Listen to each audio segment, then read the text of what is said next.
আমাদের মুসলমানদের আসলে মূলত কথা অনেক সমস্যা আছে। কারণ তুই জানিস নে যে আমরা যে মুসলমান, আমাদের যে সংবিধান আল কোরআন, আমাদের সংবিধান কিন্তু এই পৃথিবীর ভিতরে সবচাইতে শ্রেষ্ঠ বিধান কিন্তু এই আল কোরআন। দেখ, হযরত মুহাম্মদ সাল্লাল্লাহু আলাইহি ওয়াসাল্লামের যখন ওই আল কোরআন সৃষ্টি হয়েছিল, তখন থেকে শুরু করে আজকে মনে করে আজকের এই সময় পর্যন্ত কোনো ব্যক্তি এই আল কোরআনের কি মিছে কথা বা মিথ্যা প্রমাণিত করতে পারেনি। তাহলে দেখ, যদি আল কোরআনের কোনো আয়াত অক্ষর কোনো কিছু যদি মিথ্যা প্রমাণিত করতে পারেনি, এবং যেই মিথ্যা প্রমাণ করতে গেছে, তুই যে দেখেছিস যে ব্যক্তি মিথ্যা প্রমাণ করতে গেছে সেই মন কর যে আল কোরআনের ছায়ার তলে এসে ইসলাম গ্রহণ করেছে।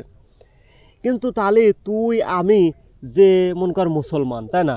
তুই আমি তো মুসলমান, তাহলে তুই আমি মুসলমান হওয়া সত্ত্বেও তা আল্লাহ তাআলার যে কালাম আমরা খুলে দেখলাম না, পড়লাম না, তুই আমি তো মুসলমান দাবি করে ছিঁড়ে ফেলতেছি। হ্যাঁ, আমরা মুসলমান, আমরা আল্লাহর মানি, আল কোরআন মানি, আমরা ইসলাম মানি, আমরা মানি নাকি?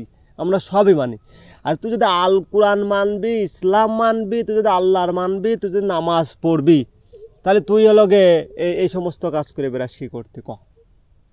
এ যে এর মারতেছিস, এর ধরতেছিস, এরটা খাচ্ছিস, ওরটা খাচ্ছিস, এই করে বেড়াচ্ছিস, এই ডেকে আল্লাহ তাআলা কি তোর বলেছে যে এই কাজ করতি?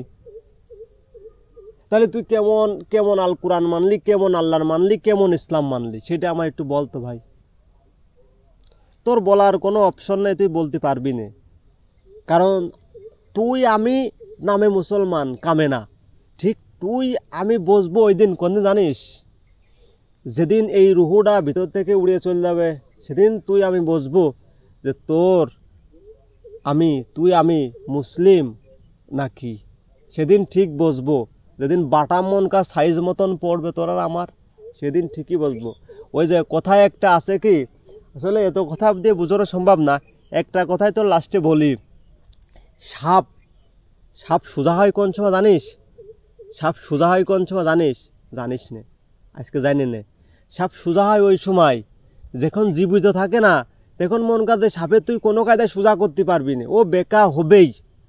কিন্তু কোষে যখন দুটো তিনটে ঘাড়ের উপর বাড়ি মেরে দিবি, যখন ভিতর থেকে জান পাখি উড়ে চলে যাবে আসমানে আল্লাহর কাছে, তখন মন কাজে সাপ ইজি সোজা করবি। তুই যেভাবে করবি সাপ সেইভাবেই হবি, কিন্তু বাইরে থাকতেকালীন কোনো কায়দায় সোজা করতে পারবি না।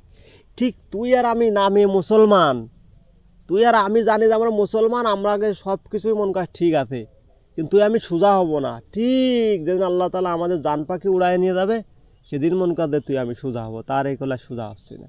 ঠিক আছে, বুঝতে পারছিস? এই জন্যই মন কাজ যে তুই আমি কোনোদিন বুঝতে পারবো না, বুঝতে তুই আমি পারতেছি না, পারবা না মরার পরে।